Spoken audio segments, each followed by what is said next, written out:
નમસ્કાર વિદ્યાર્થી મિત્રો, હું રમેશ વાગડિયા આપ સૌનું સ્વાગત કરું છું આજના લેક્ચરમાં. આજનો લેક્ચર આપણું જે રનિંગ ચેપ્ટર છે, જે ધોરણ 12નું 5મું ચેપ્ટર છે, આનુવંશિકતા અને ભિન્નતાના સિદ્ધાંતો, એના પરનો 15મો લેક્ચર છે. અગાઉ આ ચેપ્ટરના આપણે 14 ખૂબ જ અગત્યના લેક્ચર છે એ જોઈ ગયા છીએ, જેની અંદર આપણે મેન્ડેલિઝમની વાત પૂર્ણ કરી ગયા છીએ. અને હાલ આપણે લગભગ છેલ્લા 3 કે 4 લેક્ચરથી હાલ આપણે ડેવિએશન ઓન મેન્ડેલિઝમની વાત કરીએ છીએ, અથવા મેન્ડલના કાર્યના વિચલનની વાત કરીએ છીએ, અથવા મેન્ડેલિઝમના વિચલનની વાત કરીએ છીએ, જેની અંદર આપણે ઘણા બધા ટોપિક છે એનો અભ્યાસ કરી ગયા છીએ. સહલગ્નતા હોય, અપૂર્ણ પ્રભાવિતા હોય, સહપ્રભાવિતા હોય. સહલગ્નતાની આમ તો જો કે આજે વાત કરવાના છીએ, પણ અપૂર્ણ પ્રભાવિતા, સહપ્રભાવિતા, ત્યાર પછી જનીન પારસ્પરિક અસરો, બરાબર, જેની અંદર માન સૂચક જનીન પારસ્પરિક અસરો, સહયોગી જનીન પારસ્પરિક અસરો, આ બધી બાબતો સંદર્ભની ચર્ચા છે એ આપણે મેન્ડલના કાર્યના વિચલનની અંદર કરી ગયા છીએ. આજે પણ આપણે જે ટોપિક પર વાત કરવાના છીએ એ મેન્ડલના કાર્યનું વિચલન જ છે. ટોપિક કયો છે તો આજે આપણે સંલગ્નતા અને પુનઃસંયોજન પર વાત કરવાના છીએ. ખાસ આપણે આજે વાત કરવાના છીએ લિંકેજ પર. મતલબ પહેલા દિવસે જ્યારે મેં મેન્ડલના કાર્યનું વિચલન તમને ભણાવવાનું શરૂ કર્યું, ત્યારે મેં તમને કીધું હતું કે આપણે મેન્ડલના કાર્યના વિચલનને 4 પેટા પ્રકારમાં ડિવાઈડ કરીએ છીએ, બરાબર. તો એમાં ચોથો જે પ્રકાર હતો એ ચોથો પ્રકાર કેવો હતો તો લિંકેજ. લિંકેજનો અર્થ થાય છે સંલગ્નતા. અને એનસીઆરટી પ્રમાણે સંલગ્નતાની સાથે બીજી એક અગત્યની બાબતની ચર્ચા કરવાની થશે, એ છે પુનઃસંયોજન. તો આજે આપણે મુખ્ય 2 બાબતોની ચર્ચા કરવાના છીએ. એક છે સંલગ્નતા એટલે કે લિંકેજ, અને એક છે પુનઃસંયોજન એટલે કે રીકોમ્બિનેશન. સંલગ્નતા અને પુનઃસંયોજન, લિંકેજ એન્ડ રીકોમ્બિનેશન, આના વિશે આજના લેક્ચરની અંદર આપણે વાત કરવાના છીએ. ચાલો, તો આપણે સીધા લેક્ચર પર જઈએ, બીજી વધારાની વાત નથી કરતા. તો આપણી સામે એક પીડીએફ છે, રેફરન્સ તરીકે લેતા જઈએ અને લેક્ચરની શરૂઆત કરીએ. ઓકે, લેક્ચરની શરૂઆતમાં જ પહેલી સ્લાઇડ જ્યારે પણ બ્લેન્ક આવે છે ત્યારે આપણે શું કામ કરીએ છીએ તો આપણે તમને શરૂઆતમાં જે ટોપિક આપણે ભણવાના છીએ એને સમજાવીએ છીએ. તો આજે પણ એ જ કામ કરીશું. આપણે પહેલાં આપણે એ બાબતનો ખ્યાલ લેવો છે કે ભાઈ ખરેખર હું જે ટોપિક આજે ભણવાનો છું, લાઈક સંલગ્નતા, લાઈક પુનઃસંયોજન, એ ખરેખર છે શું, એનો અર્થ શું થાય. હા, એનસીઆરટીની ભાષા સંદર્ભમાં આગળ લેક્ચરમાં આપણે એની વાત કરવાના છીએ, પણ એ સમજીએ તે પહેલાં આ સંલગ્નતાનો કન્સેપ્ટ મારા મગજમાં ફિટ થઈ જવો જોઈએ. ભાઈ ખરેખર સંલગ્નતા એટલે છે શું. કન્સેપ્ટ એક વખત મગજમાં બેસી જશે પછી આગળનો જે કંઈ એનસીઆરટી બેઝ કે એનસીઆરટીથી થોડુંક બહાર જઈને જે કંઈ થિયરી પોર્શન આપણે જોવાના છીએ એ તમે સરળતાથી સમજી શકો છો. ચાલો, તો આપણે તમને વાત કરીએ સંલગ્નતા. સંલગ્નતા એટલે શું તો યાદ રાખજો, સંલગ્નતા એટલે જનીનો વચ્ચેનું ભૌતિક જોડાણ. ભૌતિક જોડાણ એને સંલગ્નતા કહેવાય. પણ કન્ડિશન શું છે? કન્ડિશન છે એક જ રંગસૂત્ર પર, એક જ રંગસૂત્ર પર આવેલા જનીનો વચ્ચેનું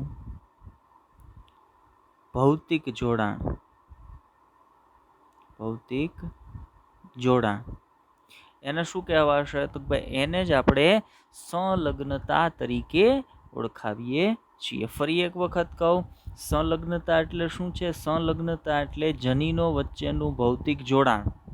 અથવા એક જ રંગસૂત્ર પર આવેલા જનીનો વચ્ચેનું ભૌતિક જોડાણ, એને આપણે સંલગ્નતા તરીકે ઓળખાવીએ છીએ.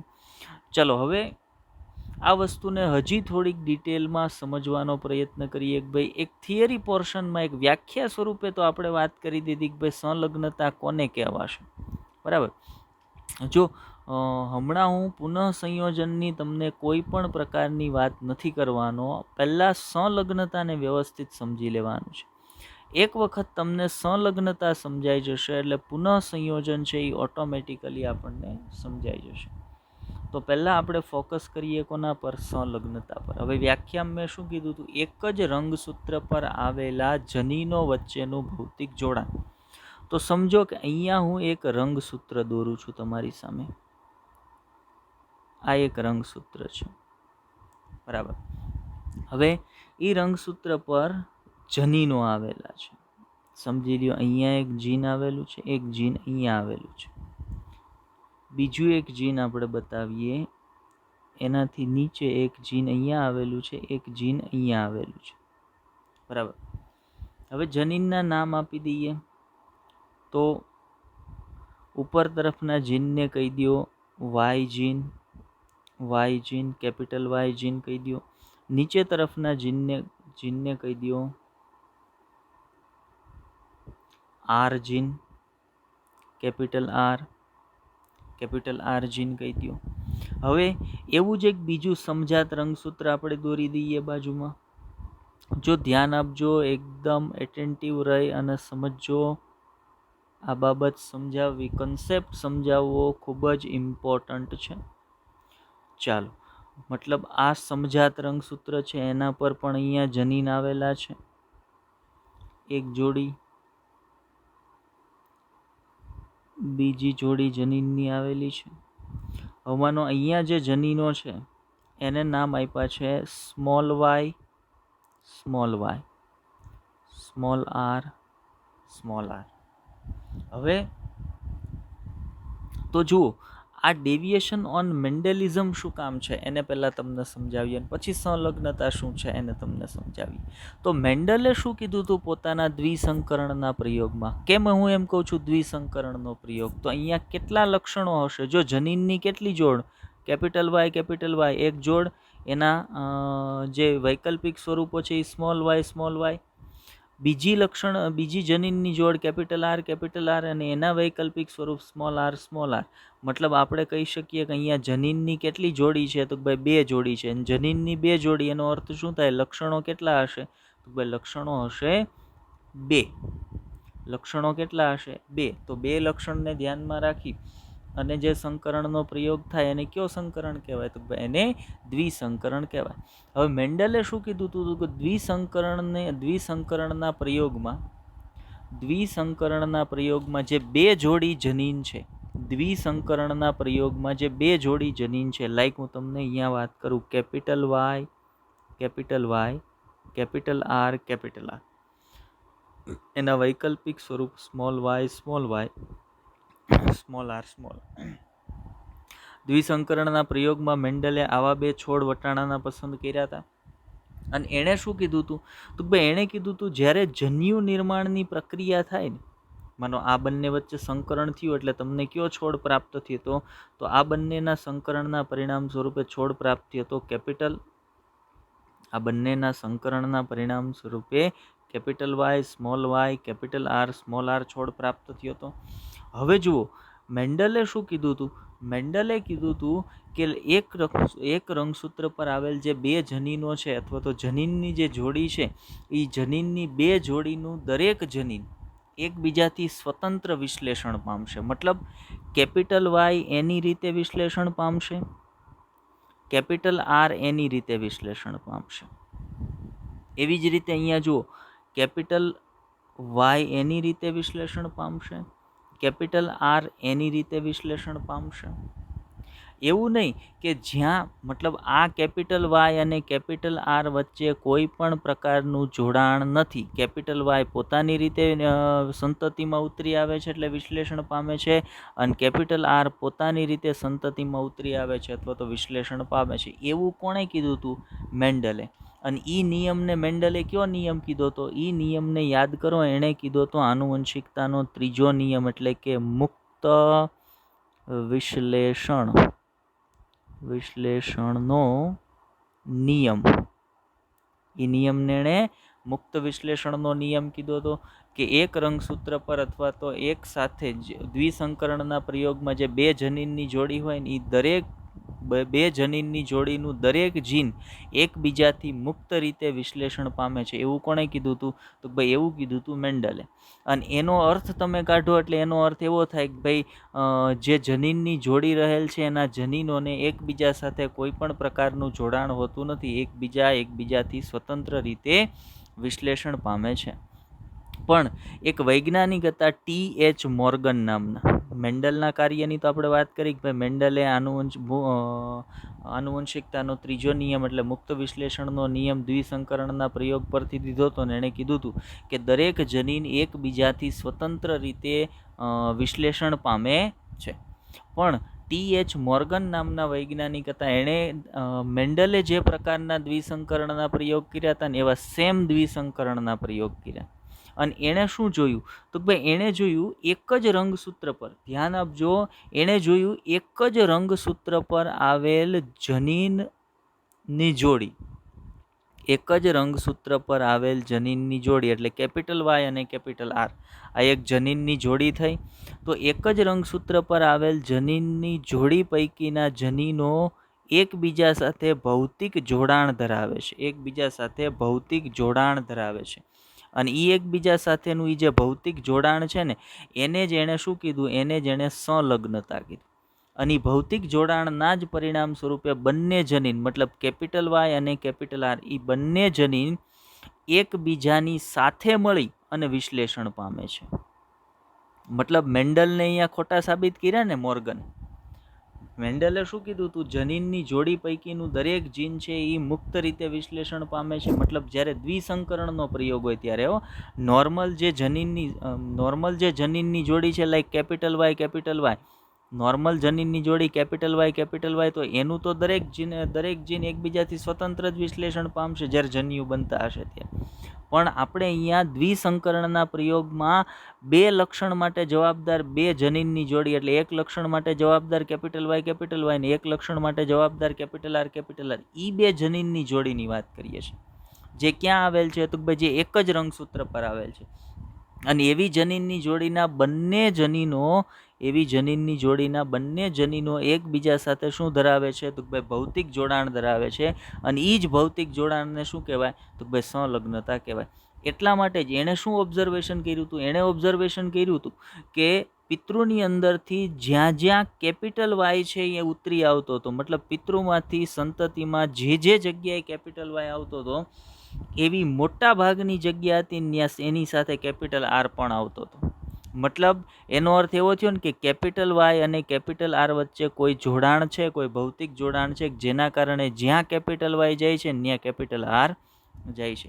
અને આ જનીનો વચ્ચેનું જે જોડાણ છે ને, એ જોડાણને એણે શું કીધું હતું? ભાઈ એ જોડાણને એણે સંલગ્નતા કીધું. હવે મોર્ગનને પોતાના પ્રયોગ દરમિયાન આ પ્રકારનું ઓબ્ઝર્વેશન, આ પ્રકારનું અવલોકન જોવા મળ્યું હતું, જેને એણે શું કીધું? સંલગ્નતા કીધું. પણ મોર્ગનને પોતાના પ્રયોગ દરમિયાન અમુક કિસ્સામાં એવું પણ જોવા મળ્યું કે એક જ રંગસૂત્ર, ધ્યાનથી સાંભળજો, અમુક કિસ્સામાં એવું જોવા મળ્યું કે એક જ રંગસૂત્ર પર આવેલા બંને જનીનો છે એ એકબીજા સાથે ભૌતિક જોડાણ ધરાવે છે, જેના પરિણામે પહેલું જીન જ્યાં છે એની સાથે બીજું જીન પણ ત્યાં આનુવંશિકતા પામતું હોય. પણ અમુક કિસ્સામાં એને એવું જોવા મળ્યું કે એક જ રંગસૂત્ર પર આવેલા બંને જનીનો એકબીજાથી સ્વતંત્ર રીતે વિશ્લેષણ પામતા હોય. તો એકબીજાથી સ્વતંત્ર રીતે વિશ્લેષણ પામે ત્યારે શું થાય? તો ભાઈ ત્યારે જે સંયોજન બનશે ને એ પિતૃ કરતા કેવા બને? એ સંયોજન પિતૃ કરતા અલગ બને. તો એ પિતૃ જેવું સંયોજન હોય ને તો એને મૂળ સંયોજન કહેવાય, પણ પિતૃ કરતા અલગ સંયોજન બની જાય ને એને શું કહેવાય? એને પુનઃ સંયોજન કહેવાય. મતલબ પુનઃ સંયોજન ખરેખર શું બતાવે છે? તો પુનઃસંયોજન બતાવે છે કે જનીનની જોડીમાં આવેલા બંને જનીનો એકબીજાથી મુક્ત વિશ્લેષણ પામે છે. જ્યારે મુક્ત વિશ્લેષણ થાય ને ત્યારે પુનઃસંયોજનો સર્જાય. પણ જ્યારે સંલગ્નતા થાય ત્યારે કોઈ પણ પ્રકારના પુનઃસંયોજનો છે એ સર્જાતા નથી. કારણ તો ભાઈ પિતૃની અંદર જે એક જ રંગસૂત્ર પરના બંને જનીનો છે એ પોતાના ભૌતિક જોડાણના પરિણામ સ્વરૂપે એકબીજા સાથે મળી સંલગ્ન થઈ અને આનુવંશિકતા પામતા હોય અથવા તો વિશ્લેષણ પામતા હોય, તો એ કોના કારણે થાય છે? તો એ જે ઘટનાના કારણે થાય ને એ ઘટનાને સંલગ્નતા તરીકે ઓળખવામાં આવે, અને જેના પરિણામ સ્વરૂપે નવા સંયોજનો બને એને પુનઃસંયોજન તરીકે ઓળખવામાં આવે છે. ચલો, આ મેં તમને કન્સેપ્ટ સમજાવ્યો. હવે આપણે આગળ વધીએ. જે પ્રયોગની હું હમણાં તમને વાત કરતો હતો કે ભાઈ T.H. મોર્ગન નામના વૈજ્ઞાનિકે જે પ્રયોગો કર્યા હતા, જેના આધારે એણે મેન્ડલને ખોટા સાબિત કર્યા. બરાબર. જો સંલગ્નતા અને પુનઃસંયોજનના પ્રયોગ છે, કોણે કર્યા હતા? યાદ રાખજો, આ પ્રયોગો કર્યા હતા T.H. મોર્ગન નામના વૈજ્ઞાનિકે. આ પ્રયોગો કોણે કર્યા હતા? T.H. મોર્ગન નામના વૈજ્ઞાનિકે. એણે કયા સજીવ પર પ્રયોગો કર્યા હતા? યાદ રાખજો, એણે પ્રયોગો કર્યા હતા ડ્રોસોફિલા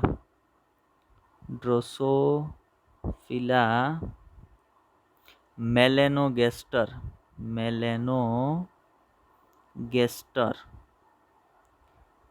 એનું નામ શું થશે? એનું નામ થશે ફળમાખી, એટલે કે ડ્રોસોફિલા મેલેનોગેસ્ટર. તો T.H. મોર્ગને પોતાના દ્વિસંકરણના પ્રયોગો T.H. મોર્ગને સંલગ્નતા અને પુનઃસંયોજન સમજાવવા માટે પોતાના દ્વિસંકરણના પ્રયોગો છે એ કયા એનિમલ પર, કયા સજીવ પર કર્યા હતા? તો ભાઈ એણે પોતાના પ્રયોગો કર્યા હતા ડ્રોસોફિલા મેલેનોગેસ્ટર પર. એણે જે પ્રયોગો કર્યા હતા એ કયા પ્રકારના પ્રયોગો હતા? એ હતા દ્વિસંકરણના પ્રયોગ.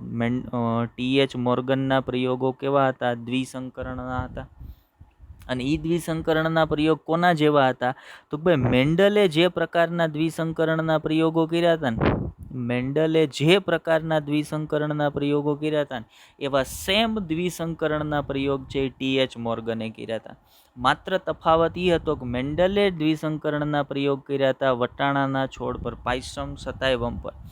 જ્યારે T.H. મોર્ગને જે પોતાના દ્વિસંકરણના પ્રયોગો કર્યા એ કોના પર કર્યા હતા? એણે કર્યા હતા ડ્રોસોફિલા મેલેનોગેસ્ટર પર.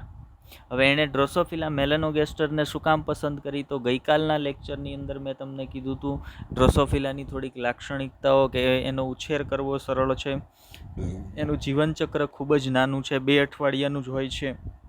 એક પ્રજનનના પરિણામ સ્વરૂપે ખૂબ મોટી સંખ્યામાં સંતતિઓ ઉત્પન્ન કરે છે. એને લેબોરેટરીની અંદર કૃત્રિમ રીતે ઉછેરી શકાય છે, માધ્યમની અંદર એનો સરળતાથી ઉછેર થઈ શકે છે. તો આ બધી લાક્ષણિકતાઓ ડ્રોસોફિલાની અંદર હોવાના પરિણામ સ્વરૂપે T.H. મોર્ગને પોતાના પ્રયોગની અંદર સંકરણના પ્રયોગ કરવા માટે કયા સજીવને પસંદ કર્યું? તો ભાઈ એણે ડ્રોસોફિલા મેલેનોગેસ્ટરને પસંદ કર્યું હતું. હવે માનો દ્વિસંકરણનો પ્રયોગ છે. જ્યારે કોઈ પણ દ્વિસંકરણનો પ્રયોગ હોય તો એની અંદર લક્ષણો કેટલા ધ્યાનમાં રાખવામાં આવેલો હોય? તો ભાઈ લક્ષણો છે એ 2 ધ્યાનમાં રાખવામાં આવે તો જ એને દ્વિસંકરણનો પ્રયોગ કહેવાય. હવે T.H. મોર્ગને કયા 2 લક્ષણો ધ્યાનમાં રાખ્યા હતા? તો ખૂબ ધ્યાનથી સમજો. અહીંયા તમારી સામે ક્રોસ આપેલા છે. T.H. મોર્ગનનો ક્રોસ A એવું કીધું છે. જુઓ અહીંયા ધ્યાનથી જોજો. ક્રોસ A એટલે પહેલું જે સંકરણ T.H. મોર્ગને જે કરાવ્યું હતું. T.H. મોર્ગને 2 સંકરણો જોયા હતા. એમાં પહેલા સંકરણ વિશે અત્યારે આપણે આ NCERTનો ડાયાગ્રામ છે.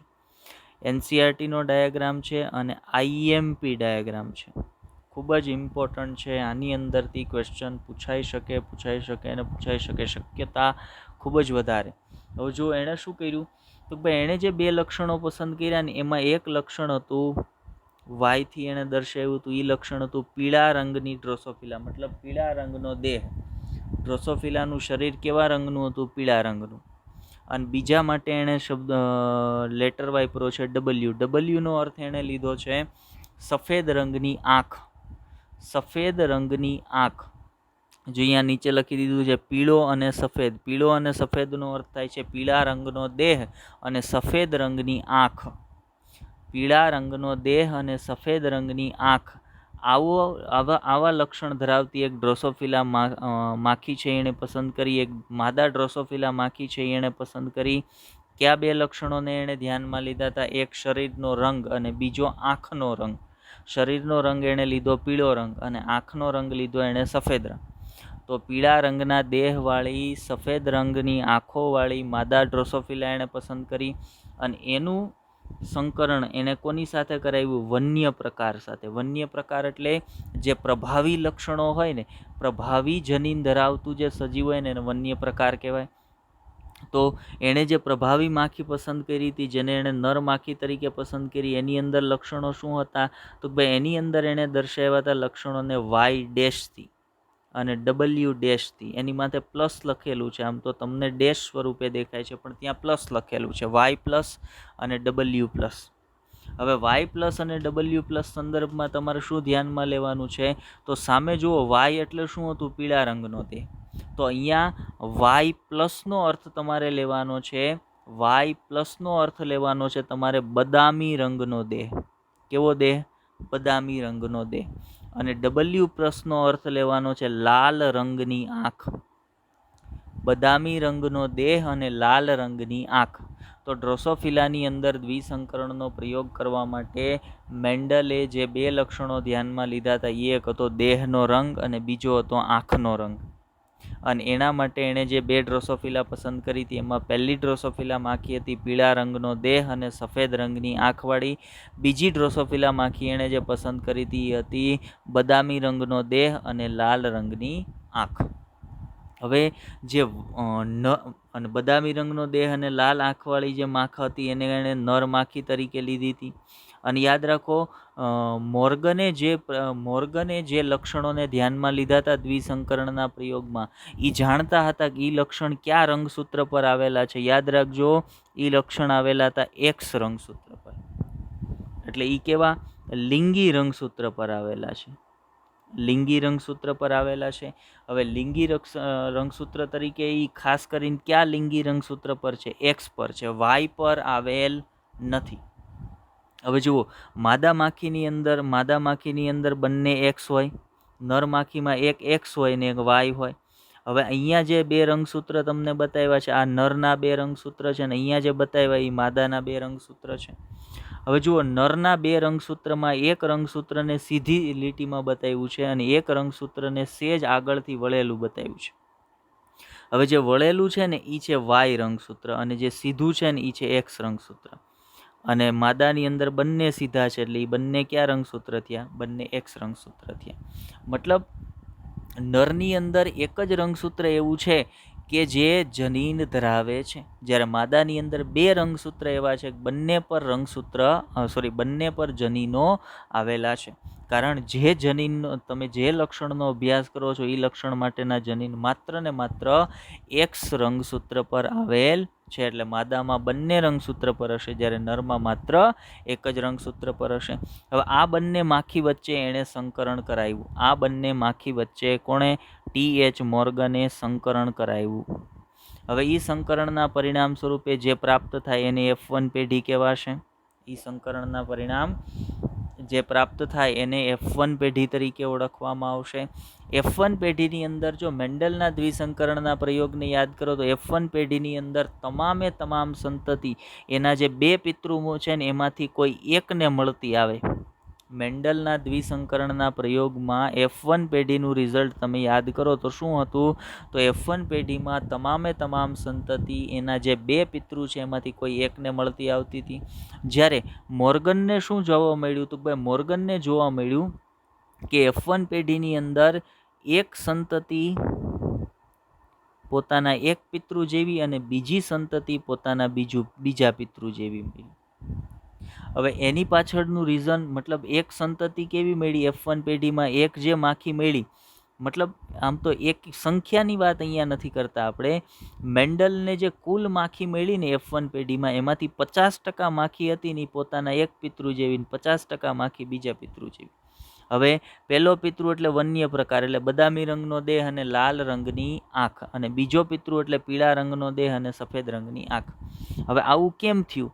તો જુઓ, વન્ય પ્રકારનું જે રંગસૂત્ર છે એ નર તરફથી આવ્યું છે અને એ કેવું છે? પ્રભાવી છે. એટલે અહીંયા વાય અને ડબલ્યુ હોવા છતાં પણ વાય અને ડબલ્યુ એના માટે જવાબદાર છે, પીળા રંગનો દેહ અને સફેદ આંખ માટે જવાબદાર છે. એ બંને જનીનો ત્યાં હોવા છતાં પણ વાય પ્લસ અને વાય ડબલ્યુ છે ને એ જનીન છે એ પોતાના લક્ષણને વ્યક્ત કરે છે. શું કામ જે પોતાના લક્ષણને વ્યક્ત કરે? તો ભાઈ વાય પ્લસ અને ડબલ્યુ પ્લસ એ કેવા છે? એ પ્રભાવી છે. જ્યારે વાય અને ડબલ્યુ કેવા છે? પ્રચ્છન્ન છે. તો પ્રશ્ન એવો થાય કે અહીંયા કેમ વાય અને ડબલ્યુ છે એણે પોતાનું લક્ષણ વ્યક્ત કર્યું? તો મેં પહેલાં જ કીધું કે આ જે લક્ષણની તમે વાત કરો છો એના માટેના જનીન માત્ર ક્યાં આવેલા છે? એક્સ રંગસૂત્ર પર. અને આ જે માખી છે એ કેવી બની છે? આ જે માખી છે એ નર માખી છે. તો એમાં તો એક્સ રંગસૂત્ર કેટલા હશે? માત્ર એક જ. આ વળેલું રંગસૂત્ર છે એ તો વાય છે અને એ એક્સ રંગસૂત્ર પર કોણ આવેલ છે? વાય અને ડબલ્યુ. તો એ વાય અને ડબલ્યુ ત્યાં વ્યક્ત થશે, કેમ કે બીજી તો રંગસૂત્ર બીજી જનીનની કોઈ જોડ ત્યાં છે જ નહીં. પરિણામે આ પિતૃ કેવો થઈ આ સંતતિ કેવી થઈ જશે? પીળા રંગનો દેહ અને સફેદ પાંખ. મતલબ 50-50%, 50-50% બંને પિતૃ જેવી સંતતિ F1 પેઢીમાં પ્રાપ્ત થઈ. હવે અહીંયા જ મેન્ડલ તો ખોટા સાબિત થયા. હવે મોર્ગને હજી આગળ મોર્ગને આગળ શું કર્યું? તો ભાઈ F1 પેઢીની જે સંતતિઓ પ્રાપ્ત થઈ હતી એ સંતતિઓ વચ્ચે ફરી પાછું એણે પરફલન કરાવ્યું અને એ પરફલનના પરિણામ સ્વરૂપે શું પ્રાપ્ત થાય? F2 પેઢી પ્રાપ્ત થાય. હવે જુઓ, F2 પેઢીની અંદર એક તો વન્ય પ્રકાર પ્રાપ્ત થયો, બીજો એક પીળા રંગનો દેહ અને સફેદ રંગની પાંખવાળી માખી પ્રાપ્ત થાય, સફેદ રંગની આંખવાળી માખી પ્રાપ્ત થાય. પાછો એક વન્ય પ્રકાર પ્રાપ્ત થયો અને પાછી એક પીળા રંગનો દેહ અને સફેદ રંગની આંખવાળી માખી પ્રાપ્ત થઈ. મતલબ આ બાજુ છે એ તમામ કેવા છે? જો ધ્યાનથી સમજો, આ બાજુ પ્રાપ્ત તમામ માખી કેવી છે? એ બાજુ પ્રાપ્ત તમામ માખી પિતૃને મળતી આવે છે. એ બધી કોના જેવી છે? એના પિતૃ જેવી છે. જ્યારે સામેની બાજુ જે છે, મતલબ આ અને આ. હવે આની અંદર જુઓ તો સફેદ રંગનો દેહ છે, સફેદ રંગની આંખ છે, પણ એનો દેહ કેવો થઈ ગયો? બદામી રંગનો. કેમ કે અહીંયા વાય પ્લસ છે. જુઓ, વાય પ્લસ છે. ડબલ્યુ નોર્મલ છે પણ વાય પ્લસ છે, એટલે એનો દેહ કેવો હશે? બદામી રંગનો. જ્યારે એની આંખ કેવી હશે? સફેદ રંગની. તો એ પિતૃ કરતાં નવું સંયોજન બની ગયું. પિતૃમાં આવું સંયોજન ક્યાંય હતું નહીં, એટલે એને શું કીધા? પુનઃ સંયોજિત કીધા. બાજુમાં જુઓ, અહીંયા વાય નોર્મલ છે પણ ડબલ્યુ કેવો છે? તો ભાઈ ડબલ્યુ પ્લસ છે. તો ડબલ્યુ પ્લસનો અર્થ શું થાય? ડબલ્યુ પ્લસનો અર્થ થાય લાલ રંગની આંખ. તો એનો દેહ પીળા રંગનો છે પણ એની આંખ સફેદની જગ્યાએ કેવી થઈ ગઈ છે? લાલ રંગની. એટલે એ પણ પુનઃ સંયોજન બની ગયું. ત્યાર પછી જુઓ, વાય પ્લસ છે અને ડબલ્યુ નોર્મલ છે. વાય પ્લસ છે અને ડબલ્યુ નોર્મલ છે. તો એનો અર્થ શું થાય? તો ભાઈ એનો અર્થ થશે અહીંયા દેહનો રંગ બદામી થશે. જ્યારે આંખ કેવી હશે? તો ભાઈ આંખ છે એની સફેદ રંગની હશે. અને નીચે તમે જુઓ તો ડબલ્યુ છે એ પ્લસ છે અને વાય છે એ નોર્મલ છે, એટલે એનો બોડી કલર કેવો થઈ જશે? એની આંખ થઈ જશે લાલ રંગની અને એનો બોડી કલર કેવો હશે? પીળા રંગનો. તો હવે પ્રશ્ન એ થશે કે આ બે, ઉપરના બે અને નીચેના બે સમાન છે. તો ઉપરના બે છે ને એ બે નર છે અને નીચેના બે છે ને એ બે માદા છે. એવી જ રીતે અહીંયા પણ ઉપરના બે છે ને એ નર છે અને નીચેના બે જે ઉદાહરણો છે ને એ માદા છે. હવે આ બાજુ જે પ્રાપ્ત થયા, આ બધા F2 પેઢીના પરિણામો છે. આ બાજુ જે પ્રાપ્ત થયા, મતલબ જ્યાં પિતૃ લખ્યું છે ત્યાં પ્રાપ્ત થયા, એવી ડ્રોસોફિલા પ્રાપ્ત થવાની ટકાવારી શું હતી? તો ભાઈ કુલ જે ડ્રોસોફિલા F2 પેઢીમાં પ્રાપ્ત થઈને એમાંથી 98.7%, કુલ જે ડ્રોસોફિલા F2 પેઢીમાં પ્રાપ્ત થઈ એમાંથી 98.7% નો જનીન પ્રકાર અને સ્વરૂપ પ્રકાર કોના જેવો? એનો સ્વરૂપ પ્રકાર કોના જેવો હતો? એના પિતૃ જેવો હતો. મતલબ એ પિતૃને મળતી આવતી હતી. જ્યારે 1.3% ડ્રોસોફિલા કુલ પ્રાપ્ત થઈને એમાંથી 1.3% ડ્રોસોફિલા કેવી હતી? તો ભાઈ એ પોતાના પિતૃને મળતી આવતી ન હતી, એટલે એ પુનઃ સંયોજિતો હતા. તો અહીંયા પિતૃ જેવી સંતતિ વધારે મળી. મતલબ શું થયો? તો પિતૃની અંદર જે પ્રકારનું જનીન બંધારણ છે એવું સેમ જનીન બંધારણ સંતતિમાં આવ્યું હોય તો જ સંતતિ છે એ પિતૃ જેવી થાય. મતલબ શું થયો? તો પિતૃની અંદર જે જનીનો એકબીજા સાથે રહેલા હતા એ જનીનો એકબીજા સાથે રહીને જ, એટલે કે સંલગ્ન રહીને જ સંતતિમાં ઉતરી આવે છે. અને એના પરિણામે સંતતિ કોના જેવી થાય છે? તો ભાઈ પિતૃને મળતી આવે છે. એટલા માટે અહીંયા પિતૃ જેવી સંતતિ છે એ પ્રમાણમાં ખૂબ વધારે મળે છે. અને એ કોના કારણે થાય છે? તો ભાઈ સંલગ્નતાના કારણે. સંલગ્નતા એટલે શું? તો ભાઈ એક જ રંગસૂત્ર પર આવેલા જનીનો વચ્ચેનું ભૌતિક જોડાણ. ચાલો, તો હવે મને આ જે સ્લાઇડ એનસીઆરટીની આ જે આકૃતિ છે, એનસીઆરટીનું આ જે ક્રોસ છે, સંકરણ છે, એ મને હવે સમજાઈ ગયું હશે. હવે માત્ર એક જ નહીં, આવો એક બીજો પ્રયોગ છે ને, એ મોર્ગન અને એના સહકારી જે હતા એ, બરાબર, મોર્ગન છે એ વૈજ્ઞાનિક હતા, પણ એની સાથે કાર્ય કરતા બીજા વૈજ્ઞાનિકો હતા જે એને મદદરૂપ થતા વૈજ્ઞાનિકો હોય, એણે ભેગા મળી અને બીજો એક પ્રયોગ કર્યો. અહીંયા જો લખ્યું પહેલા ક્રોસ એ હતો, હવે એણે બીજો એક પ્રયોગ કર્યો, એને આપણે અહીંયા ક્રોસ બી થી દર્શાવ્યો છે. હવે એની અંદર પહેલા પ્રયોગમાં જે લીધા હતા ને એના કરતાં થોડાક લક્ષણોને બદલી નાખ્યા. ક્યાં લક્ષણો લીધા? તો અહીંયા એણે 2 લક્ષણો લીધા. એમાં એક લક્ષણ લીધું દેહનો રંગ, એટલે એ તો ગયા વખતે લીધું હતું એનું જ લક્ષણ છે. પણ બીજો લક્ષણ એણે લીધું એની પાંખ જે છે ને એનો આકાર. જો અહીંયા લખ્યું સફેદ રંગનો દેહ અને લઘુ પંખ એટલે નાની પાંખવાળી, મિનિએચર વિંગનો અર્થ થાય પાંખ, મિનિએચર એટલે નાની, લઘુ. તો અહીંયા એણે લક્ષણ લીધું પાંખનો આકાર અને શરીરનો રંગ. જ્યાં W છે એ વ્હાઇટ કલરનું શરીર બતાવે છે અને M છે એ લઘુ પંખ, મિનિએચર વિંગ બતાવે છે. હવે એક માખી એણે માદા માખી જે લીધી એ કેવી હતી? તો ભાઈ એ હતી સફેદ રંગનો દેહ અને લઘુ પંખવાળી. અને એની સાથે સંકરણ કરાવવા પી પેઢીની અંદર જે નર માખી લીધી એ વન્ય પ્રકાર હતો. અને વન્ય પ્રકાર આપણે જાણીએ કેવો હોય? પ્રભાવી. અને વન્ય પ્રકારના જે કારકો પસંદ કર્યા એને આપણે પ્લસથી દર્શાવીએ. વન્ય પ્રકારના કારકો હતા W અને W+ અને M+. મતલબ આપણે એવું વિચારીએ કે W+ નો અર્થ થાય છે બદામી રંગનો દેહ. W+ નો અર્થ આપણે એવો સમજી લઈએ બદામી રંગનો દેહ. અને M+ નો અર્થ આપણે એવો સમજી લઈએ કે મોટી પાંખ, લાંબી પાંખ. આ લઘુ એટલે નાની પાંખ છે, તો અહીંયા લાંબી પાંખ છે. અહીંયા ભલે ટૂંકમાં વન્ય પ્રકાર જ લખ્યું હોય, બરાબર, પણ આપણે એ વન્ય પ્રકારના જે 2 લક્ષણો છે ને એ 2 લક્ષણો ક્યાં હશે? તો આપણે એવું વિચારી લઈએ કે W+ નો અર્થ થાય છે બદામી રંગનો દેહ અને M+ નો અર્થ થાય છે લાંબી પાંખ. અને એનું સંકરણ જે માદા માખી સાથે કરવામાં આવે છે એ છે સફેદ રંગનો દેહ અને લઘુ અથવા ટૂંકી પાંખ. એની વચ્ચે જ્યારે સંકરણ કરાવવામાં આવ્યું તો એ સંકરણના પરિણામ સ્વરૂપે જે F1 પેઢી પ્રાપ્ત થઈ, એ સંકરણના પરિણામે જે F1 પેઢી પ્રાપ્ત થઈ, એ F1 પેઢીની અંદર પણ જે સંતતિઓ પ્રાપ્ત થઈ 50%ના રેશિયોમાં પ્રાપ્ત થઈ. 50% એક પિતૃ જેવા અને 50% બીજા પિતૃ જેવા. 50% કેવા પ્રાપ્ત થયા? વન્ય પ્રકાર. અને 50% સફેદ રંગનો દેહ અને લઘુ પંખવાળા પ્રાપ્ત થયા. વન્ય પ્રકાર એટલે બદામી રંગનો દેહ અને લાંબી પાંખવાળા પ્રાપ્ત થયા. હવે એવું થવા પાછળનું રીઝન શું છે? એવું થવા પાછળનું રીઝન એ છે કે આ જે લક્ષણ છે એ પણ ક્યાં આવેલા છે? X રંગસૂત્ર પર આવેલ છે. અને X રંગસૂત્ર નરની અંદર માત્ર કેટલા હોય? 1 હોય. એટલે X રંગસૂત્ર પર પ્રચ્છન્ન જનીનો હશે ને તો પણ પોતાનું લક્ષણ વ્યક્ત કરશે, કેમ કે બીજું જે રંગસૂત્ર છે એ તો ત્યાં કયું છે? Y છે, અને એના પર આના માટેનું કોઈ જીન હોતું નથી. તો અહીંયા વન્ય પ્રકાર એટલે અહીંયા જુઓ W+M+ છે. ભલે W અને M આવેલા છે, પણ W+M+ હોવાના કારણે એ માખી કેવી થઈ જશે? તો વન્ય પ્રકારની થઈ જશે. જ્યારે સામેની બાજુએ W અને M આવેલા હોવા છતાં પણ એ માખી કેવી થશે? સફેદ રંગ અને લઘુ પંખ, કેમ કે બીજું રંગસૂત્ર કયું છે? Y. હવે મોર્ગને શું કર્યું? મોર્ગને અને એના સહયોગીઓએ શું કર્યું? તો ભાઈ આ જે F1 પેઢીની માખીઓ હતી બંને, એની વચ્ચે પાછું સંકરણ કરાવ્યું. અને એ સંકરણના પરિણામ સ્વરૂપે શું થયું? તો ભાઈ એ સંકરણના પરિણામ સ્વરૂપે જે પ્રાપ્ત સંતતિ હતી એ પ્રાપ્ત સંતતિઓમાં પહેલા ઉપર તરફ જુઓ નર બતાવ્યા છે. આ નર માખી છે, આ નર માખી છે, આ નર માખી છે, આ નર માખી છે. આ તરફની જે નર માખી છે એ કેવી છે? આ તરફની નર માખી છે એના પિતૃ જેવી છે.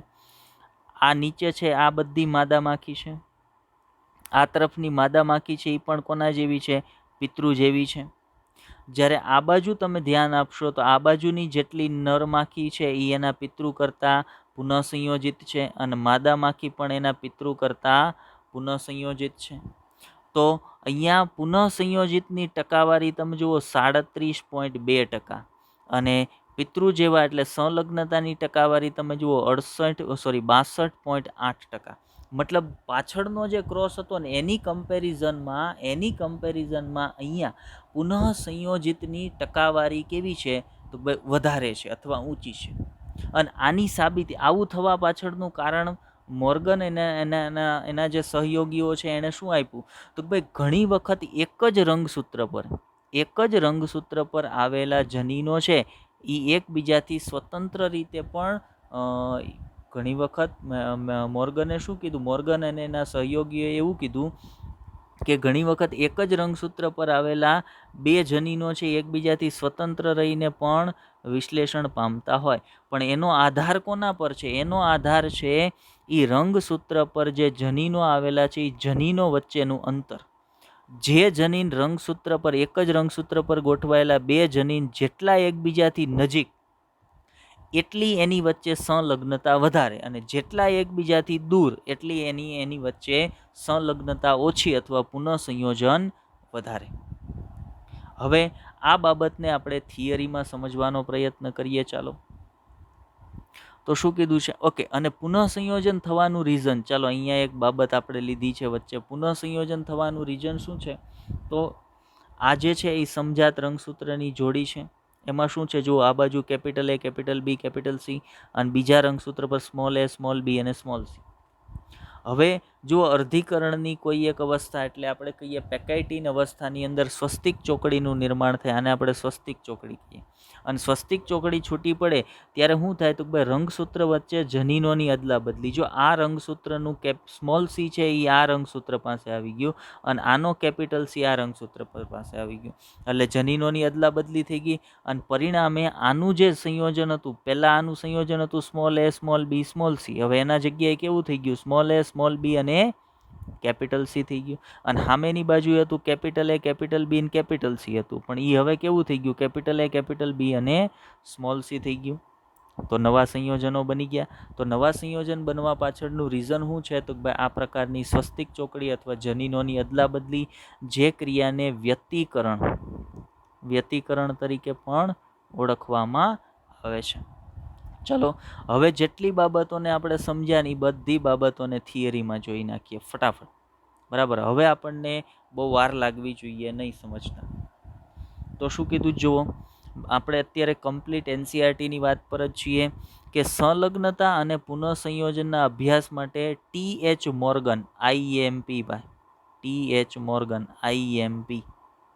બરાબર, TH મોર્ગન નામના વૈજ્ઞાનિકે ડ્રોસોફિલા મેલેનોગેસ્ટર એટલે કે ફળમાખી IEMP એણે કોના પર પ્રયોગો કર્યા હતા? ડ્રોસોફિલા મેલેનોગેસ્ટર પર પ્રયોગો કર્યા હતા. તેણે ડ્રોસોફિલામાં દ્વિસંકરણના પ્રયોગો કર્યા હતા અને એ દ્વિસંકરણના પ્રયોગ કોના જેવા હતા? તો ભાઈ મેન્ડલના દ્વિસંકરણના પ્રયોગ જેવા જ હતા.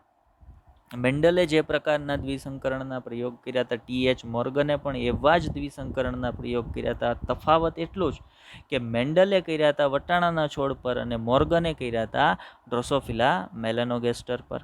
હવે એક્ઝામ્પલ, એણે કયા પ્રકારના દ્વિસંકરણના પ્રયોગ કર્યા હતા? તો આગળ મેં ચાર્ટ સમજાવ્યો એની જ સમજૂતી છે. જુઓ કે મોર્ગને શું કર્યું? મોર્ગને એક ડ્રોસોફિલા માખી લીધી જે પીળા શરીરવાળી એટલે પીળા રંગનું શરીર અને સફેદ આંખવાળી. અહીંયા પાંખ લખાઈ ગયું છે, અહીંયા આવશે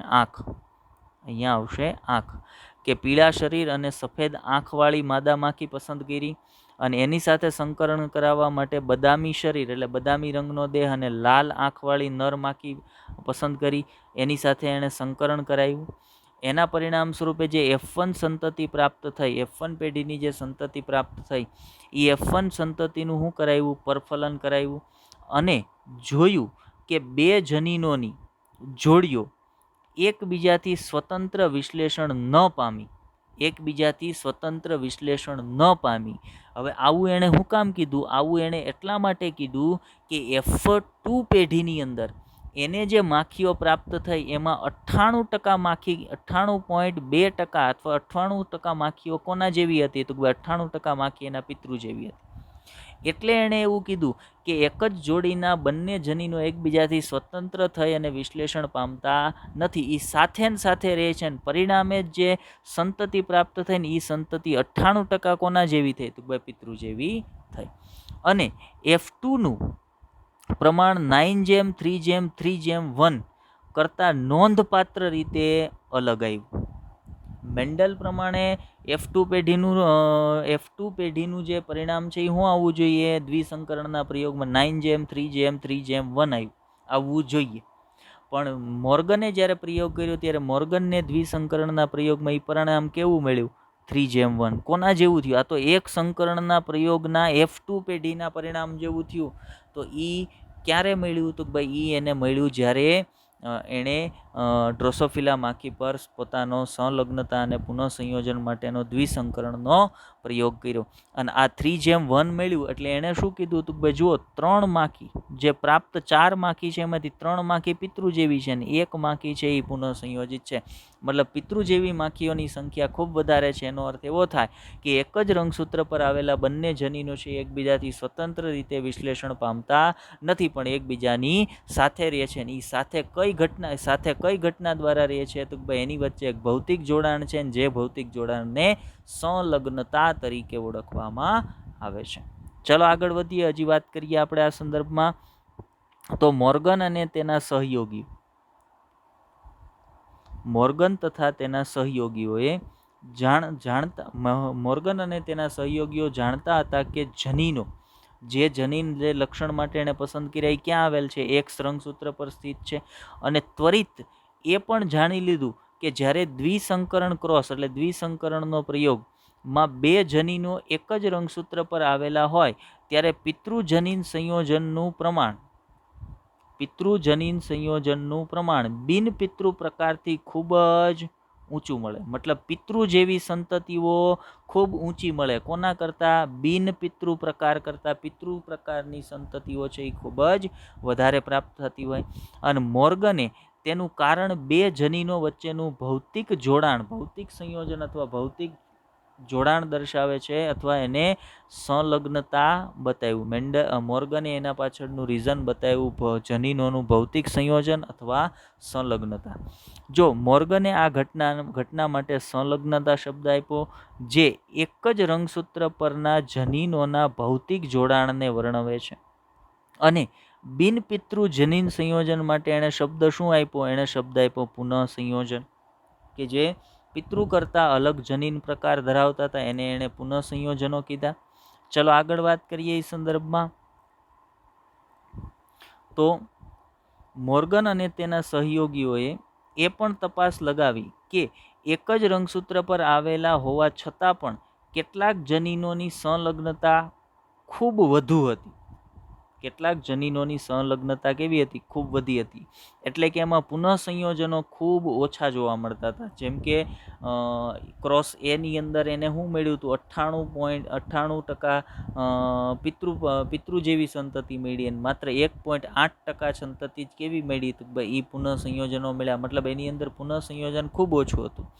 જ્યારે અમુક કેવા હતા? તો અમુક ઢીલી રીતે જોડાયેલા હતા. મતલબ એમાં પુનઃસંયોજન ઊંચું હતું. જેમ કે ક્રોસ બીમાં શું થયું? તો ભાઈ ક્રોસ બીની અંદર 62% જેટલા પિતૃ જેવી સંતતિ મળી અને 37% વાળી જેટલા પુનઃસંયોજનો મળ્યા. મતલબ એની અંદર જે જનીનો હતા એ જનીનો ઢીલા ગોઠવાયેલા હતા, એકબીજાથી દૂર ગોઠવાયેલા હતા. એના કારણે એની અંદર પુનઃસંયોજનની ટકાવારી કેવી હતી? તો ભાઈ ખૂબ ઊંચી હતી. હવે એનું એક્ઝામ્પલ, જે બીજો ક્રોસ આપણે સમજ્યા એના સંદર્ભે વાત કરીએ અહીંયા. તો શું કીધું? જુઓ, તેમણે શોધ્યું કે સફેદ જનીન અને પીળા જનીન ખૂબ જ મજબૂતાઈથી જોડાયેલા હતા અને તેમાં પુનઃસંયોજન 1.3% જ હતું. 1.3% જતું રહ્યું. એટલે ક્રોસ એની વાત કરી કે ભાઈ સફેદ રંગ અને સફેદ જનીન અને પીળા રંગનું, એટલે સફેદ આંખ માટેનું, આંખના સફેદ રંગ માટેનું અને શરીરના પીળા રંગ માટેનું જનીન ખૂબ જ મજબૂતાઈથી જોડાયેલ હતું. જ્યારે સફેદ રંગ અને લઘુપંખનું જનીન પુનઃસંયોજનનું પ્રમાણ 37.2% હતું. એટલે તેમાં સંલગ્નતા કેવી કહેવાય? ઓછી હતી એમ કહી શકાય. કારણ એ બંને જનીનો છે એકબીજા સાથે એટલું ગાઢ જોડાણ ધરાવતા ન હતા, મજબૂતાઈથી જોડાયેલા ન હતા. કારણ કે એ બંને રંગસૂત્ર પર એકબીજાથી દૂર દૂર ગોઠવાયેલા હતા. એની વચ્ચે અંતર છે એ ખૂબ વધારે હતું. આ માહિતી કોણે આપી? આ માહિતી આપી જે મોર્ગન હતા ને એના એક વિદ્યાર્થી, એના સ્ટુડન્ટ હતા. જો અહીંયા શું કીધું? મોર્ગનના વિદ્યાર્થી આલ્ફ્રેડ સ્ટર્ટીવેન્ટ અથવા આલ્ફ્રેડ સ્ટર્ટીવેન્ટ એક જ રંગસૂત્રના જનીન જોડાણ અથવા જનીન જોડણી પુનઃસંયોજિત આવૃત્તિને જનીનો વચ્ચેનું અંતર માનીને રંગસૂત્રમાં તેઓની સ્થિતિઓના નકશા દર્શાવ્યા.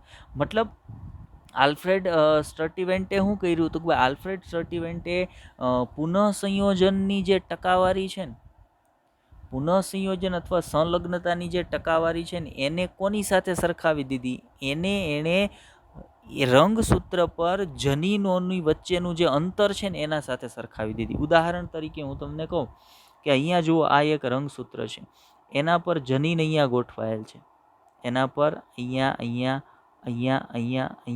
આમ જનીન છે, A, B, C, D અને E આમ જનીન છે.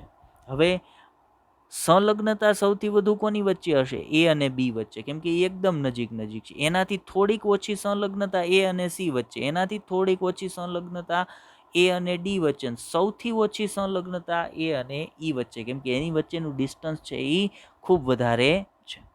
બરાબર. હવે એવી જ રીતે હું તમને કહું, પુનઃસંયોજન સૌથી વધારે કોની વચ્ચે? A અને E વચ્ચે. એનાથી ઓછું કોની વચ્ચે? A અને D વચ્ચે. એનાથી ઓછું કોની વચ્ચે? A અને C વચ્ચે. એનાથી ઓછું કોની વચ્ચે? A અને B વચ્ચે. બરાબર. મતલબ આલ્ફ્રેડ સ્ટર્ટીવેન્ટે શું કર્યું હતું? ભાઈ જે સંલગ્નતા અને પુનઃસંયોજનની જે ટકાવારી હતી ને એને કોની સાથે સરખાવી દીધી? તો ભાઈ એને રંગસૂત્ર પર જનીનોની વચ્ચેનું અંતર છે ને એની સાથે સરખાવી દીધી. જો આજકાલ પૂર્ણ જીનોમના અનુક્રમના નિર્ધારણમાં જનીનિક નકશો ખૂબ જ વધારે ઉપયોગમાં લેવાય છે અને એના આધારે એણે જનીનિક નકશા તૈયાર કર્યા હતા અને એ જનીનિક નકશાઓ છે ને એનો ઉપયોગ હાલ પણ લેવાય છે. આવું જ હ્યુમન જીનોમ અનુક્રમણ પ્રોજેક્ટમાં પણ વર્ણિત કરવામાં આવેલ છે. હ્યુમન જીનોમ પ્રોજેક્ટ આપણે આગળ બાયોટેકનોલોજીના યુનિટ ભણશું ત્યારે વધારે ડિટેલમાં એના વિશે વાત કરીશ. અત્યારે મને ખાલી એટલું સમજાવવું છે કે સંલગ્નતા કોને કહેવાય, પુનઃસંયોજન કોને કહેવાય અને એની સાબિતી કોણે અને કઈ રીતે આપી હતી અને એના માટેના જે પ્રયોગો હતા. બરાબર. ચાલો, તો સંલગ્નતા અને પુનઃસંયોજન સંદર્ભમાં આટલી માહિતીની વાત કરવાની હતી. હવે આપણે અહીંયા સ્પેસ રાખી હતી સમજૂતી માટેની, પણ મને નથી લાગતું હવે ત્યાં કોઈ જરૂર હોય, આપણને ક્લિયર થઈ ગયું હશે. બરાબર. છતાં પણ ન સમજાણું હોય તો કોમેન્ટ કરજો, એટલે આપણે આ સ્પેસ જે ખાલી છે ને એને નેક્સ્ટ લેક્ચરમાં ભરી દેશું. ઓકે, જરૂર નહીં પડે, ધ્યાનથી સમજવાનું છે. Very good. ચલો આગળ વધીએ. હવે પ્રશ્ન એ છે કે ભાઈ મોર્ગન એવા પ્રથમ વૈજ્ઞાનિક હતા જેણે સંલગ્નતા અને પુનઃસંયોજનનું કાર્ય કર્યું અને એના વિશેની માહિતી આપી? તો ભાઈ નહીં. મોર્ગન પહેલા પણ, જો અહીંયા શું લખ્યું, મોર્ગન પહેલા બીજા વૈજ્ઞાનિકોએ પણ આ ક્ષેત્રમાં કાર્ય કર્યું હતું, પણ તેઓએ તેને સંલગ્નતા અને પુનઃસંયોજનના નામથી ઓળખાવ્યું ન હતું. મતલબ આ માહિતી તો પહેલાય વૈજ્ઞાનિકો અને બીજા અમુક વૈજ્ઞાનિકો હતા. કોણ? તો મોર્ગન પહેલા બે વૈજ્ઞાનિક હતા, બેટ્સન અને પ્યુનેટ. ઈસવીસન 1906માં એણે પણ સંલગ્નતા અને પુનઃસંયોજનના કાર્યો કર્યા હતા. એને ખબર હતી કે એક જ રંગસૂત્ર પર આવેલા બે જનીનો એકબીજાની સાથે જ રહે છે અને ઘણી વખત એક જ રંગસૂત્ર પર આવેલા બંને જનીનો એકબીજાથી સ્વતંત્ર રહીને પણ વિશ્લેષણ છે એ પામતા હોય છે. તો એણે એની પાછળનું રીઝન શું આપ્યું હતું? એને સંલગ્નતા અને પુનઃસંયોજનનું નામ નહોતું આપ્યું, પણ એને શું નામ આપ્યું હતું? એને નામ આપ્યું હતું કપલિંગ એન્ડ રિપલ્જન નામ આપ્યું હતું. અહીંયા શું કહે છે? સંલગ્નતા અને પુનઃસંયોજન. એની જગ્યાએ એણે એને નામ આપ્યું હતું કપલિંગ અને રિપલ્શન. કોણે? બેટ્સન અને પ્યુનેટે. આ જ ઘટના હતી, આ જ ઘટનાનો અભ્યાસ એણે કર્યો હતો. આ સેમ ઘટનાનો અભ્યાસ છે એણે કર્યો હતો, પણ એણે કોની અંદર આ ઘટનાનો અભ્યાસ કર્યો હતો? વટાણાના છોડની અંદર. જ્યારે મોર્ગને કોની અંદર કર્યો છે? મોર્ગને કર્યો છે ડ્રોસોફિલાના છોડની અંદર. અને બેટ્સન અને પ્યુનેટે કયા વટાણા પર? સ્વીટ પી, લેથાઇરસ ઓડોરેટસ પર આ કામ કર્યા હતા. હવે એણે કઈ રીતે કામ કર્યા હતા એને સમજીએ. જો રિપલ્શન એટલે સંલગ્નતા અને કપલિંગ એટલે સંલગ્નતા અને રિપલ્શન એટલે પુનઃસંયોજન, બરાબર. પણ આ નામ કોણે આપ્યા હતા? બેટ્સન અને પ્યુનેટિયન. એને સુધારેલા નામ મોર્ગને શું આપ્યા? સંલગ્નતા અને પુનઃસંયોજન. જો હવે એ જે કાર્યની આપણે હમણાં વાત કરતા હતા એને સમજવા માટે અહીંયા આપણે એક ફોટોગ્રાફ રાખ્યો છે.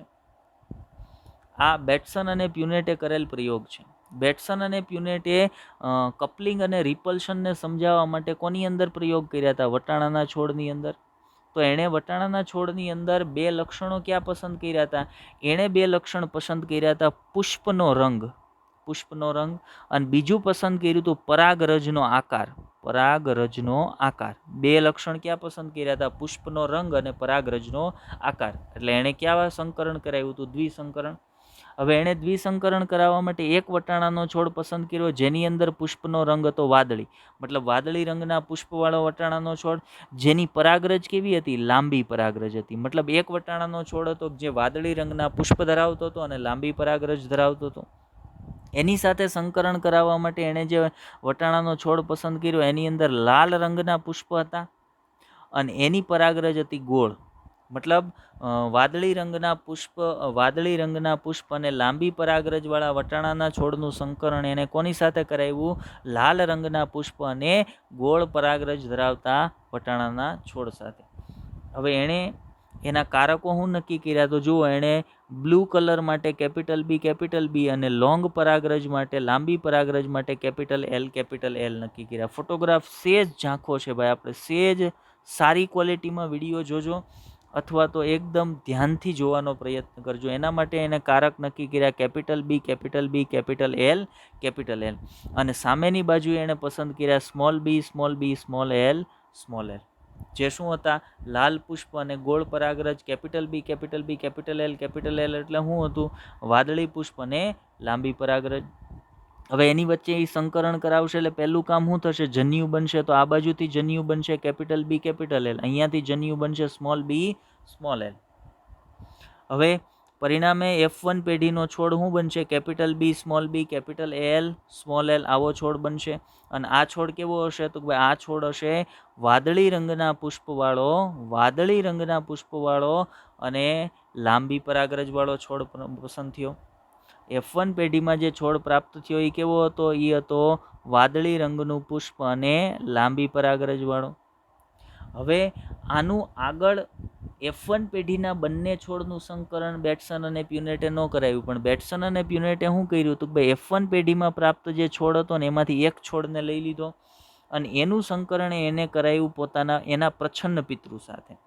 અને પ્રચ્છન્ન પિતૃ સાથે કરાવવામાં આવતા સંકરણને કેવું સંકરણ કહેવાય? કસોટી સંકરણ કહેવાય. અને મેન્ડલના દ્વિસંકરણના કસોટી સંકરણનો રેશિયો શું હતો? 1:1:1:1. મેન્ડલના દ્વિસંકરણના પ્રયોગનો કસોટી સંકરણનો રેશિયો શું હતો?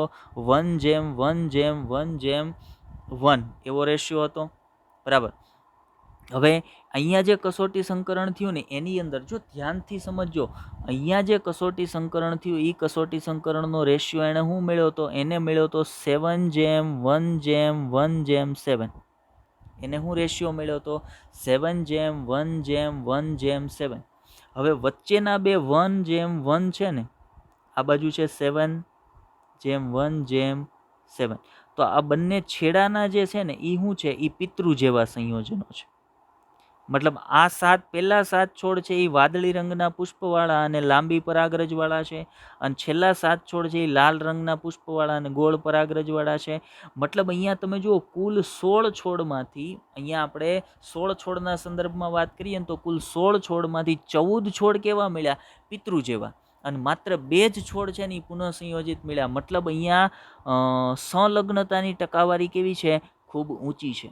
અને આ સંલગ્નતાને જ બેટ્સન અને પ્યુનેટે શું કીધું હતું? એણે કપલિંગ કીધું હતું. મતલબ એણે કપલિંગની ઘટના એક સંકરણના દ્વિસંકરણના કસોટી સંકરણ વડે રજૂ કરી હતી. વાત સમજાઈ ગઈ આપણને ભાઈ? કે એને જે એક સંકરણના દ્વિસંકરણના કસોટી સંકરણનો રેશિયો 1:1:1:1 મળવો જોઈતો હતો ને એ કેવો મળ્યો? 7:1:1:7. મતલબ 16 છોડમાંથી 14 છોડ, આ 7 અને આ 7 એટલે કુલ 14 છોડ પિતૃ જેવા મળ્યા. મતલબ એ શું દર્શાવે છે?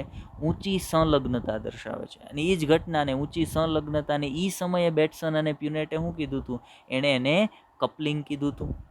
હવે વાત આવે રિપલ્શનની. ચાલો રિપલ્શનને સમજીએ નેક્સ્ટ સ્લાઇડની અંદર. તો રિપલ્શન સમજવા માટે જુઓ, અહીંયા મેં સ્લાઇડ ખાલી રાખી છે તમને રિપલ્શનની ઘટના સમજાવવા માટે. તો જુઓ, રિપલ્શનની ઘટના સમજવા માટે બેટ્સન અને પ્યુનેટે શું કર્યું? બેટ્સન અને પ્યુનેટે આ પ્રકારનો એક છોડ લીધો, કેપિટલ બી, સ્મોલ એલ. આ કેવો છોડ છે? આ છોડ છે વાદળી રંગના પુષ્પ અને ગોળ પરાગરજ. વાદળી રંગના પુષ્પ અને ગોળ પરાગરજ. એનું એણે સંકરણ કરાવ્યું. કોની સાથે? સ્મોલ બી, સ્મોલ એલ સાથે. મતલબ આ થઈ ગયું કસોટી સંકરણ જ. આ પણ કસોટી સંકરણ જ થશે, કેમ કે આ જે છે છોડ, એનું સંકરણ કોની સાથે કરાવે છે? પ્રચ્છન્ન પિતૃ સાથે. એટલે એ કસોટી સંકરણ થશે. હવે આની અંદરથી આ F1 પેઢીના જ છોડ છે. F1 પેઢીના સંકરણ તરીકે એણે શું કરાવ્યું? તો ભાઈ એણે કેપિટલ બી, સ્મોલ એલનું સંકરણ કરાવ્યું સ્મોલ બી, સ્મોલ એલ સાથે. મતલબ આ છે વાદળી રંગના પુષ્પ અને ગોળ પરાગરજ, જ્યારે આ લાલ રંગના પુષ્પ અને ગોળ પરાગરજ. એની વચ્ચે સંકરણ થયું અને જે સંતતિઓ પ્રાપ્ત થઈ,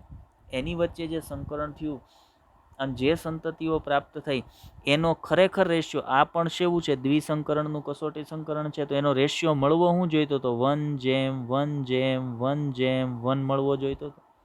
પણ બેટ્સન અને પ્યુનેટને રેશિયો મળ્યો 7:1. બેટ્સન અને પ્યુનેટને રેશિયો મળ્યો 1:7:1.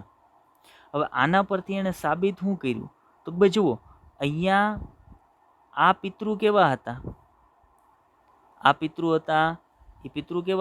પિતૃ હતા વાદળી રંગના પુષ્પ અને ગોળ પરાગરજ વાળા. તો 7 કેવા મળ્યા? વાદળી રંગના પુષ્પ અને ગોળ પરાગરજ વાળા. અને બીજા પિતૃ એને 7 આવા મળ્યા. મતલબ હવે અહીંયા તમે ધ્યાનથી જુઓ, હવે અહીંયા થયું શું? અહીંયા એવું થયું કે જે પુનઃસંયોજન, જે સંલગ્નતા હતી ને, એ સંલગ્નતા હવે એકબીજાથી દૂર ખસવા માંડી.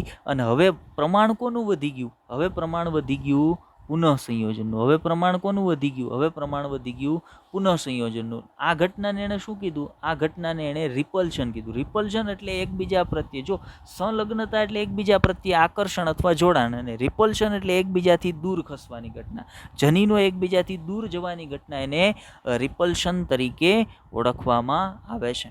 તો સંલગ્નતા અને પુનઃસંયોજનને કપલિંગ અને રિપલ્શનના નામથી કોણે વર્ણવી હતી? તો બેટ્સન અને પ્યુનેટે 1906ની સાલમાં વટાણા સ્વીટ પીની અંદર કપલિંગ અને રિપલ્શનની ઘટના તરીકે એણે વર્ણવી હતી. ચાલો, તો હવે આપણને કપલિંગ અને રિપલ્શન પણ ખબર હોવું જોઈએ. ઓકે, તો આજના લેક્ચરની અંદર આટલી માહિતીની વાત છે એ આપણે કરવાની હતી. હવે આપણે તમને શું કરીએ? તો થોડુંક હોમવર્ક આપી દઈએ.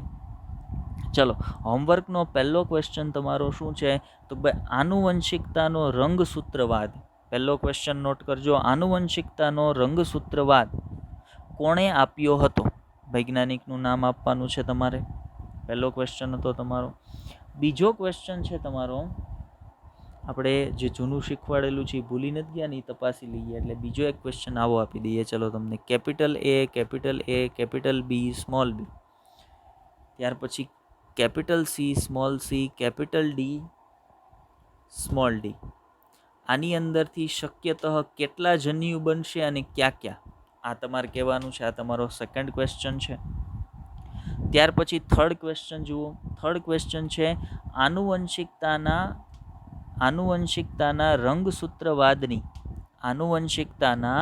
રંગસૂત્રવાદની પ્રાયોગિક સમજૂતી કોણે આપી હતી? પ્રાયોગિક સમજૂતી કોણે આપી હતી? આ તમારો ત્રીજો ક્વેશ્ચન થયો. હવે ચોથો ક્વેશ્ચન ધ્યાનથી સમજજો. કે હું અહીંયા મરઘીના જનીન પ્રકાર તમને લખી દઉં છું. તમારે એના સ્વરૂપ પ્રકાર કહેવાના છે. મતલબ એની અંદર કલગી કયા પ્રકારની દેખાતી હશે ને એ તમારે મને કહેવાનું છે. હવે પહેલી મરઘી છે કેપિટલ પી સ્મોલ આર. આ પહેલી મરઘી છે. બીજી મરઘી છે કેપિટલ પી સ્મોલ પી કેપિટલ આર સ્મોલ આર. આ બીજી મરઘી છે. મતલબ આને ક્રમ આપી દઈએ. 1, આ ક્રમ 2. હવે ત્રીજો ક્રમ, આપણે ત્રીજી મરઘીની વાત કરીએ. સ્મોલ પી કેપિટલ આર. આ ત્રીજી મરઘી છે. અને ચોથી મરઘીની વાત કરીએ આપણે તો એ છે કેપિટલ પી કેપિટલ આર. ફરી વખત કહી દઉં, capital P small R capital P small પી કેપિટલ આર સ્મોલ પી કેપિટલ આર અને કેપિટલ પી કેપિટલ આર. આ ચાર મરઘીના જનીન પ્રકાર મેં જે ક્રમમાં લખી દીધા એ જ ક્રમમાં ચારે ચાર મરઘીના સ્વરૂપ પ્રકાર તમારે કોમેન્ટની અંદર લખવાના છે. આ તમારો ચોથો હોમવર્કનો ક્વેશ્ચન છે. ચાલો, તો આજના લેક્ચરની અંદર આટલી જ માહિતી વિશે વાત કરવાની હતી. તો લેક્ચરને ધ્યાનથી જોજો, સમજવાનો પ્રયત્ન કરજો. ન સમજાતી બાબત કોમેન્ટ કરજો, આપણે ફરી એક વખત તમને સમજાવીશું. બાકી બેસ્ટ ઓફ લક.